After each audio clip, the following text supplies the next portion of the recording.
So we see that there's the mitzvah d'Rabbanan and the mitzvah d'Oraisa. We see from the Rambam that he holds that it's mitzvah d'Rabbanan to read the Megillah, as it says in the right source in the orange section, that he says in Hilchos Megillah v'Chanukah, Kriyas HaMegillah bismana mitzvah aseh midivrei sofrim, that the reading of the Megillah is in the times of mitzvah aseh, that we should be reading in its proper time, and it's a positive commandment to do. And this is d'Rabbanan. Ve'adavarim yiduim shehi takanas neviim. And this is, we know this because it was instituted by the Nevi'im. Okay, amazing. Okay, Baruch Hashem. The Tosfos Rid, on the other hand, says on the left side that Mikra Megillah is, that the Mikra Megillah is Devar Torah, that is a Deoraisa, as it says on the left side of the orange section. Umikra Megillah Devar Torah, Shahari Matsu La Remez Mina Torah. That the reading of the Megillah is a Deoraisa, and it should be considered, and that we find hints to it in the Torah. So we see that there is two sides of it. There's one that is the Rambam, saying that it's a mitzvah d'Rabbanan, and on the other hand, the Tosfos Rid saying that it's a Deoraisa. I've been reading this sefer called Divrei Sofrim by Rav Schneider, where he says on page 34 that this is the first Takanas d'Rabbanan that is instituted of reading the Megillah. So it seems to be that he's holding like the Rambam, but if you actually look through his Sefer Divrei Sofrim, he might have a different context of what he believes Divrei Sofrim really means, whether it's actually a Deoraisa or a D'Rabbanan. So we discussed now, we got a little bit of an intro of whether or not we are dealing with something that was decreed within Torah context or within the rabbinic context. And now to get our minds also to remind ourselves of everything going on in Israel, I wanted to talk about something that maybe our soldiers, our Chayalim, are going to be dealing with always when it comes to Purim, but it's definitely going to be on our minds now with everything going on in Eretz Yisrael. The question comes up for many poskim in Israel that a soldier might come and message them saying that my mefaked, my officer, told me that I can go either to go on guard at night, or I could go during the day. But at the end of the day, what that means is that either the night reading of the Megillah, this soldier's not going to be able to listen to, or the day reading, they're not going to be able to listen to. So the question is whether they should choose to read the Megillah at night in Bet Sibor in a minyan, or should they make sure to do it in the day? So before we really discuss whether or not our Chayalim should be choosing to read the Megillah Bet Sibor during the night or day, we first should discuss the idea of reading the Megillah at night and in the day. Why is it that we have to be reading it anyways, both at night and in the day? So it comes up in Daf Aleph Amud Aleph of Masachet Megillah. A lot of the sources from the Gemara are going to be coming from that Masachet for a reasonable reason. So it says over there, V'amar Rabbi Yeshua ben Levi. Rabbi Yeshua ben Levi says, Chayev Adam likros es HaMegillah b'layla u'lishnosa bayom. That we're obligated to read the Megillah at night and then to repeat it in the day. Why do we have to do that? According to Rabbi Yeshua ben Levi, Shnei Amar, because of the pasuk, De'elokei akra yomam velo te'aneh v'layla velo dum yali.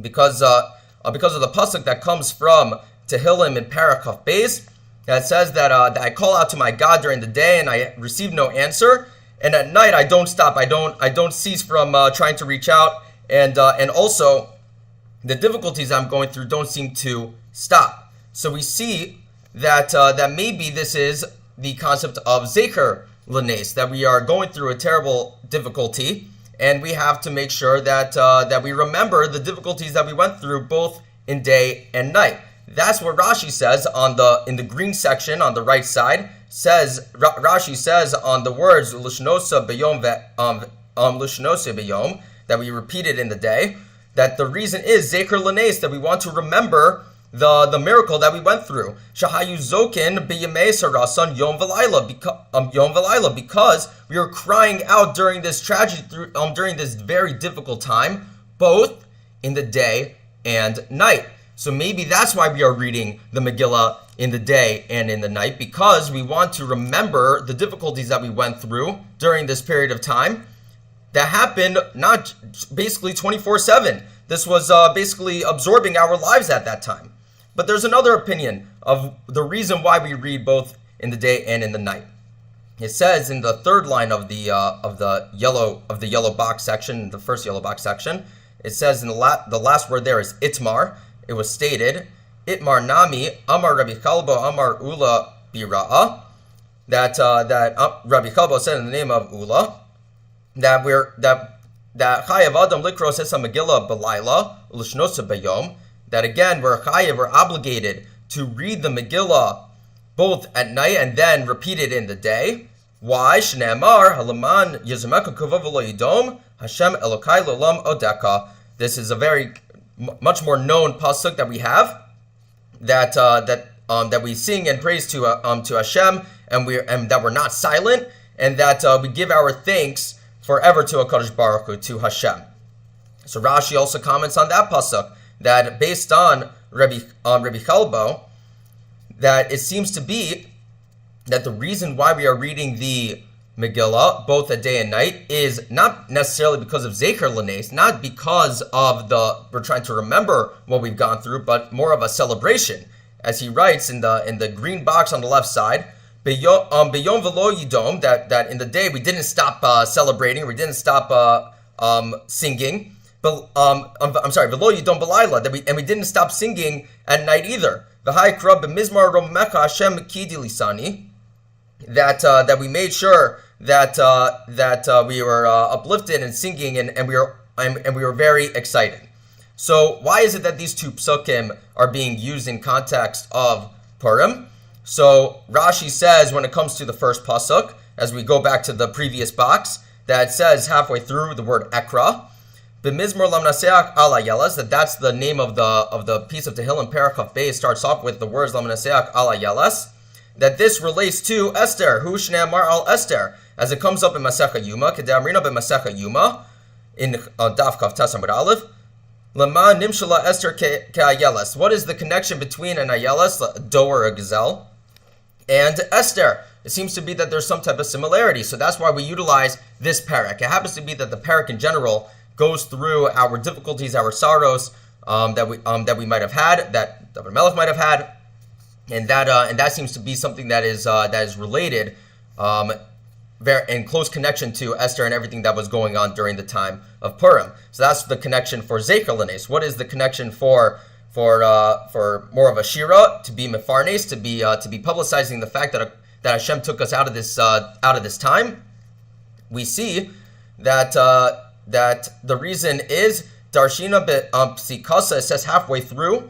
It's about 4 or 5 lines down. Darshina Psikasa b'Mordechai ve'Esther ve'Aman ve'Achashverosh ve'Kriyas Megillah sheva hush mefarsinan es hanes ve'akol mekalsin la'Kadosh Baruch Hu. So we see that really that this pasuk and this parak as a whole, parak lamed of Tehillim, connects to Mordechai and Esther and Haman and Achashverosh. And if you go through that parak, you'll see that we talk about our enemies and how Kadosh Baruch Hu took down our enemies and the people who were strong during this time, really relating to the whole concept of Purim. And what we see is that maybe the reading of the Megillah is more of a mefarnes es hanes, that we're trying to publicize the miracle that we experienced during the times of Purim, which works really well with our first source that we had, where we see in the first source it said Uma me'avdus l'cheres amrinan shira, that just like during Pesach we went from slavery to freedom and we sang a song. Memisa l'chaim, and so too during the times of Purim, where we're going from a time of that's life-threatening, and we then were able to survive, and not just survive but to thrive. All the more so we should be singing. So that really relates to the idea of mefarnes hanes, and also to be singing and delighted about everything, and not necessarily looking at the reading of the Megillah as a time to what's it called? As a time to be looking down upon the situations that we were in. So again, just to sum up what we were saying just now, there's 2 possible ideas of why we read both at night and in the day. One idea is Zecher l'nes, remembering the nes that we went through, remembering the miracle that we went through, and we see that based on the pasuk that's something that was going on day and night. So too we should be remembering what happened day and night. The other idea is that we are celebrating in the streets and so on day and night, that we didn't stop from going into the day, going into the night, celebrating the amazing miracle that we went through during this time. So, based off of this, which day should possibly our soldiers go about choosing which one should they prefer to read? Should it be the night or should it be the day? So we actually see in the Rabbeinu Tam, which is quoted by the Rosh, that really the more important or significant section of Purim would be the day. Even though it would seem like in the Gemara that really it would be secondary, because it says Likros es ha-Megillah b'layla, so we read the Megillah in the night. Ulishnosa, that word ulishnosa, to repeat, makes it seem like the day part is a little bit secondary. But according to the Rabbeinu Tam, we see that might not be the case. He writes, Haya Omer Rabbeinu Tam, Zechrono Levracha, Afal pi shibirek zman b'layla, if you were to make a bracha and do the reading of the Megillah in its proper time, chozer mevarek zman af beyom, you should be doing it again in the day. Why? Not because it's just like it's almost like an afterthought to do it again. Really, it's because the ikar kriyasa have biyom yoser b'layla. We see that the significant part of Purim is to be reading it during the day, and we also see that many aspects about Purim happen during the day. We see that we celebrate, we do our seuda during the day, we do matanos levyonim during the day, mishloach manos during the day. Seems like the more significant aspect is during the day. So it seems like from the Rabbeinu Tam that maybe we should be telling our soldiers, telling the Chayalim to be choosing to go on the night shift in order for them to celebrate Purim during the day and to read the Megillah during the day. But this is leaving out an important detail, an important concept. It's leaving out the concept of ein ma'avirin ala mitzvah. It's leaving out the concept of not passing up on an opportunity to do a mitzvah, which what we would be doing if we were to be skipping on the opportunity to read the Megillah at night. So should ein ma'avirin ala mitzvot take a priority to make us read the Megillah at night, even though it's clear that the significant portion of Purim is happening during the day? The more important time to read the Megillah would be during the day. So the Chacham Tzvi would say that no, you should still push it off. You should still take your night shift and then go and read the Megillah during the day. As it says on the left side on the second page, the first source over there, b'mitzvah shonos ein ma'avirin kala ala imachamura. Doesn't matter, we shouldn't start, looking at, passing up on a mitzvah that is lenient or less significant. We shouldn't apply this to kala imachamura on the concept of doing something that's more lenient for something that could be more significant, because if you have the opportunity in the first day to do a mitzvah, shelo mina muvkar, that's not necessarily top quality stuff, ulamakar mina muvkar, and the next day it would be a better mitzvah to be able to accomplish. Tov lahamtin lamakar ve'ein bezeh mishum ma'avirin ala mitzvah. Then you should delay the opportunity to do the mitzvah in order to do it in the best time possible. And this is not going to affect the concept of ein ma'avirin ala mitzvah. This would not be considered passing up on a mitzvah. The Mishnah Berurah quotes the Radbaz, and the Radbaz is talking about in a context of someone who's living in a very hostile government environment, whatever you want to call it, more of like a prisoner vibe, and the government allows the Jewish people to basically exit one time a year, and to be able to basically celebrate one holiday a year. And the question is, which holiday should they choose? Should they choose Purim? Let's say that Purim is the most is the holiday that's coming up the earliest. Should they choose Purim, or should they say, oh, let's wait until Sukkot, let's wait until Pesach, let's wait until Yom Kippur, whatever it might be, in order to choose the highest quality the highest quality holiday to be able to go and celebrate that. So the Rabbaz would say, no, whatever holiday is coming up, that's the one that you should do. You shouldn't pass up on the opportunity to fulfill that chag, to fulfill that holiday. As it says on the right side, where it's quoting the Mishnah Berurah, that one should rely on the principle of de'ein ma'avir and ala mitzvah, making sure not to pass up on an opportunity to do a mitzvah. Hilkaka mitzvah rishona. So let's say that you have this first mitzvah that's coming your way. Shetavo liyado she'iyevshar la'asosa bebeis hayisurim, and let's say that it would be impossible, specifically in this hostile environment that you're in, that you're not going to be able to accomplish this specific mitzvah unless you're able to exit. Then you should go and do that mitzvah. Kodemes, you should do that first, and you should not worry about the other mitzvah. Ve'im mashkichin ima mitzvos. Mitzvah shepaga bo techila hikala ochamur, and you shouldn't worry about whether or not, you shouldn't pay attention to whether or not this is the highest level mitzvah that you could accomplish, this is the lowest level mitzvah.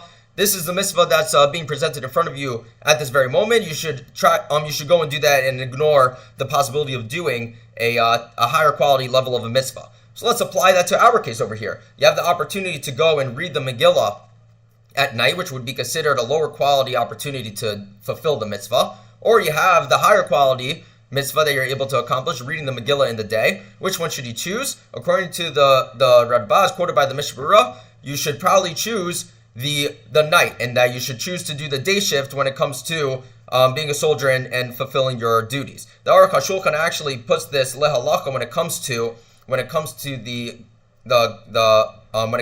reading of the Megillah. It says v'yesh lomar in the green source in the green source, v'yesh lomar de'af agav dekriyas hayom hu ha'ikr, that though the day is definitely the more important time to do. Mikol makom lo yavor ala mitzvah. Nevertheless, you should not pass up on an opportunity to do a mitzvah. V'yikra'ena b'layla shehi kodemes, and you should go and read the Megillah at night because that is the one that's going to be coming first. So that is what Rav Rimon and many other rabbis in Eretz Yisrael say to do. That they should take the opportunity at night if they get to choose whether or not they should be doing it at night or in the day. I have a feeling that most officers have already decided this is when you're going to be guarding our nation. But if a person were to have a choice, they should be choosing to read at night and then do their shift during the day.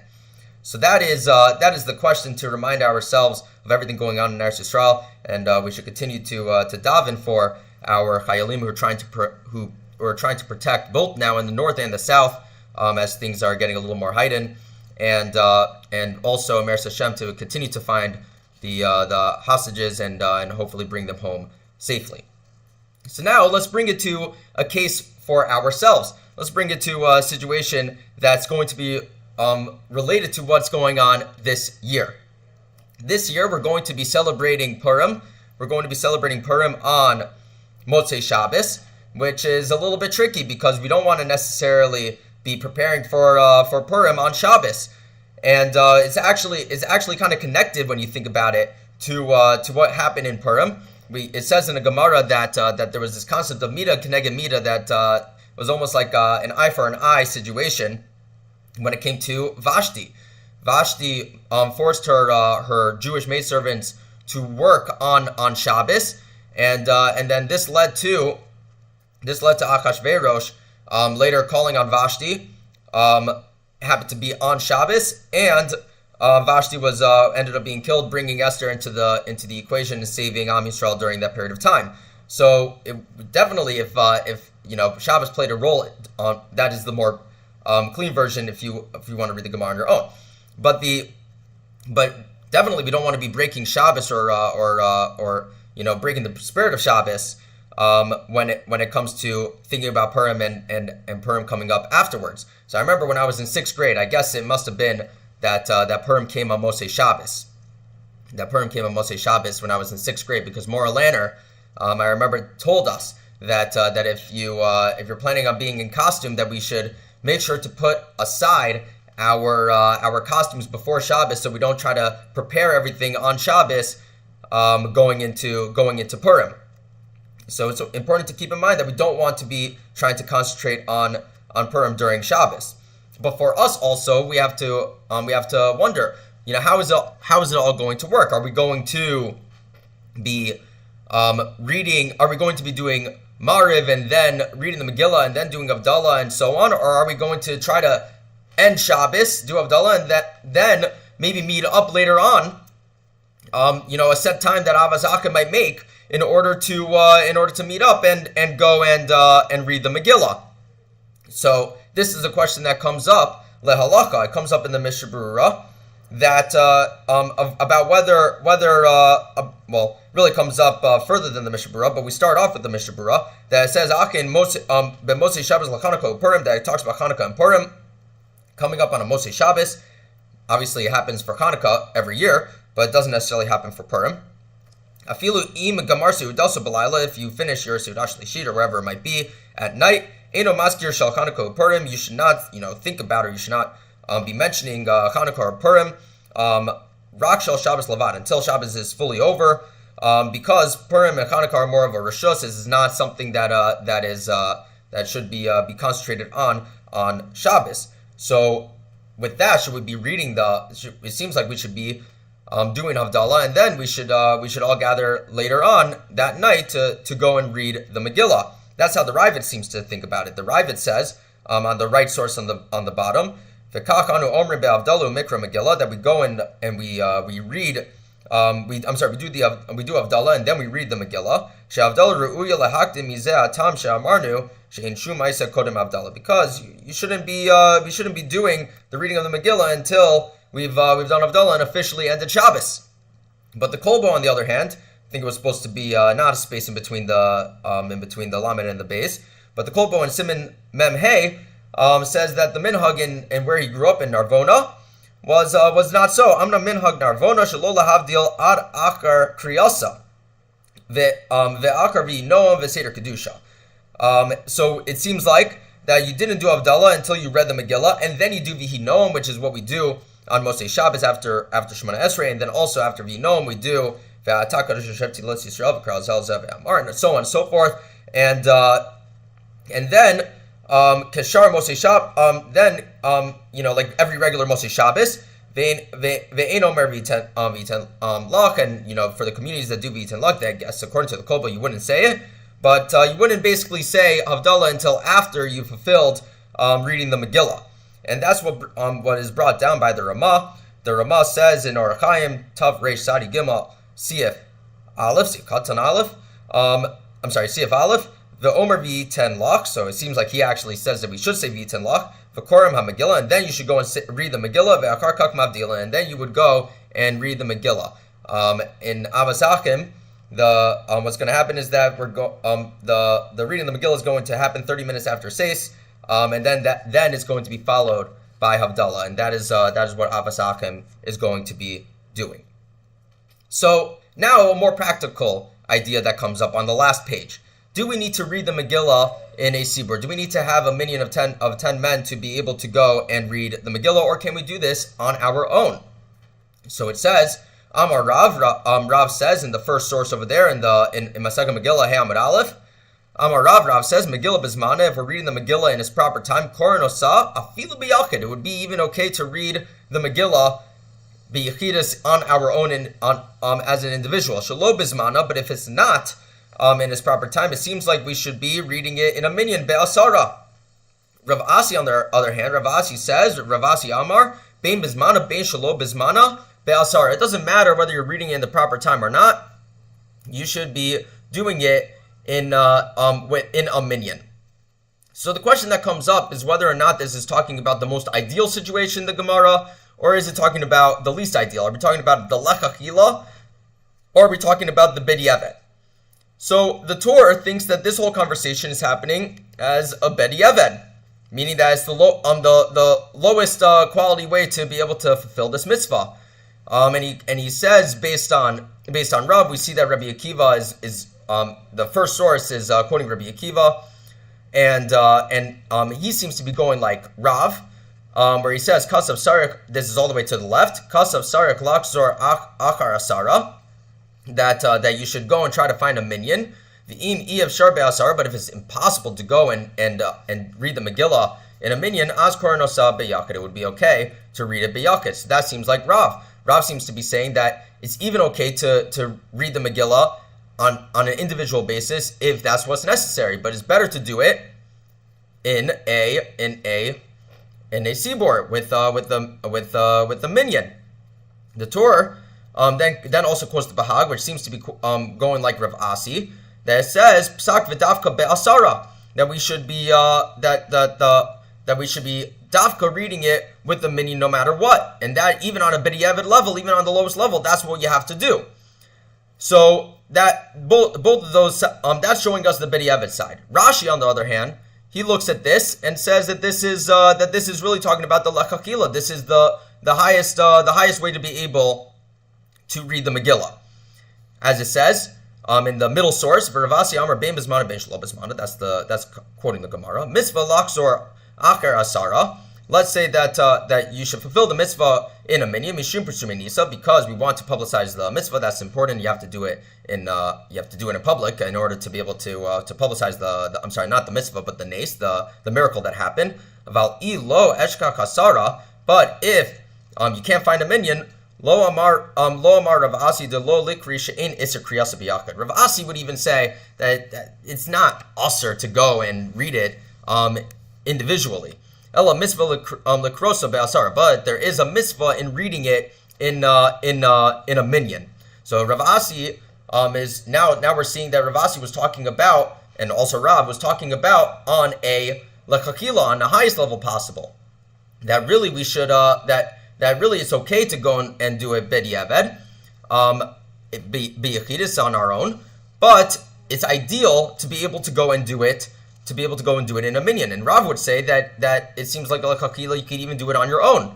The Ramban quotes says in Melchemes Hashem, one of his svarim, that maybe Rav was talking about on a b'diavad level and Rav Asi was talking about on a lechakila level, and maybe they're both just having different sides of the coin. That is the Melchemes Hashem.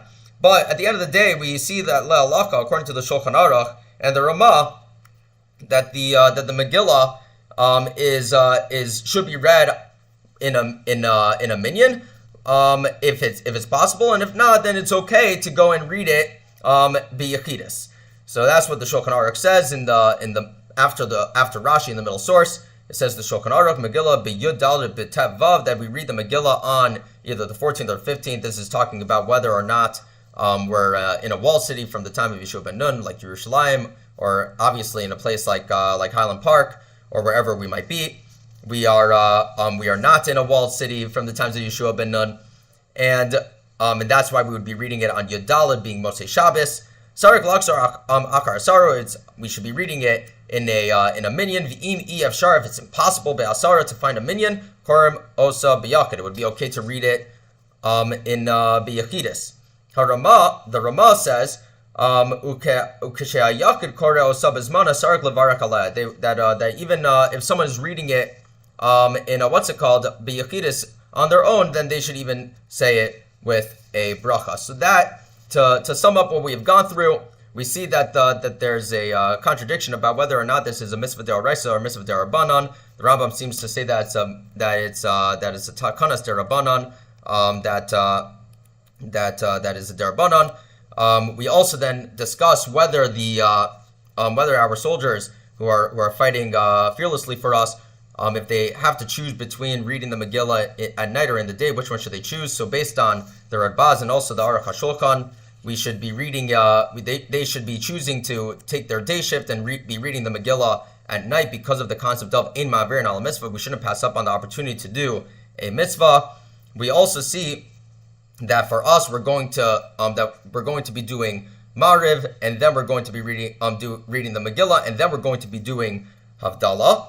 And last but not least, that it seems like the ideal situation to be in is obviously to be reading the Megillah in a minyan, and that's Meretz Hashem what many of us are going to be doing Motzei Shabbos. If not, you could still read it b'yachidus.